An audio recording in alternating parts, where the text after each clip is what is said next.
let's flip it on its head then. Best investment.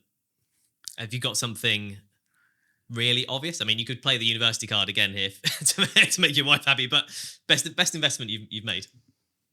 I have never done this up until probably about 2 or 3 years ago, but the best investment personally is in like chiropractor and sports therapy and therapy, like counselling. It's probably the best money I've ever spent ever. And something that nobody really thinks about, even because you go to those kind of things when you're hurt, right? Yeah. So when it's arguably too late. Always a reaction. I've hurt my back. I need to see a chiropractor. You know, my calf is hurting when I work, when I'm standing up for 10 hours, go see a chiropractor. My mental health is really bad, go see a counsellor. And it goes back to school as well, and we can relate it to the fact that they don't teach us absolutely anything about money. But if we were ever taught to look after ourselves first, before these things happened, prevention, I probably wouldn't have had to spend half the money on it. I'm not saying the money I spent was bad. That was brilliant investment, because the stuff, how I feel physically and mentally now, I don't think I'd ever feel this good without it. But it goes back again to the point, like, we're just not taught the right things. And it goes back to the money. We're not taught how to even talk about it, let alone manage it. I mean, if we can't talk about it with our mates or our family, how are we ever supposed to actually know how to do it properly?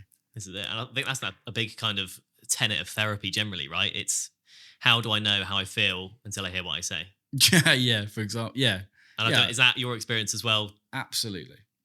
Like, the biggest thing is that when you have a worry, especially about money, so my worries are mostly about money, when you think about worry and you have anxiety about something, you use a part of your brain, which is a part of your brain that's been in your brain since we were lizards. So, like, you know, thousands of years.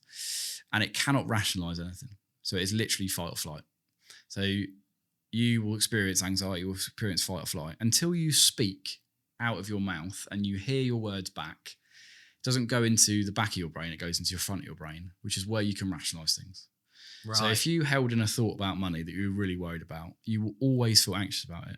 If you speak it out of your mouth to somebody or even to yourself in the mirror and you get it back into the part of your brain that can rationalize it, it may not be that bad.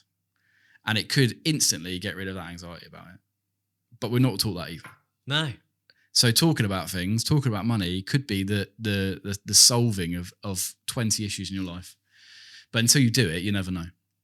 Because you could be sat there sweating about the fact that you've got a car payment next week and you can't afford it.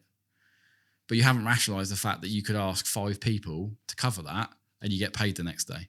And then you could pay them back. But you won't ever rationalise that to be like, this is how I'm going to do it, because all you're doing is thinking, holy shit, the back of my brain's running away from a saber-tooth tiger. I need to sweat loads and my heart rate's going to go up because I'm going to sprint away. And it's the kind of, like, you put that into modern day, you just bury your head in the sand and you don't talk about it. So... And even if you have that thought, right, even if you go, oh, I could ask 5 people, that if you're in that fight or flight, like you say, you go, oh no, the stigma. Oh, I can't ask them for money. They'll think judgment. I'm poor.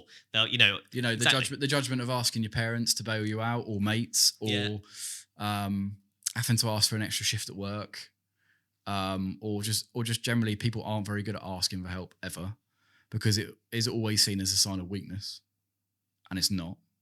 But again, we're not taught that. We're not taught to appreciate that if you ask for help, it could save you.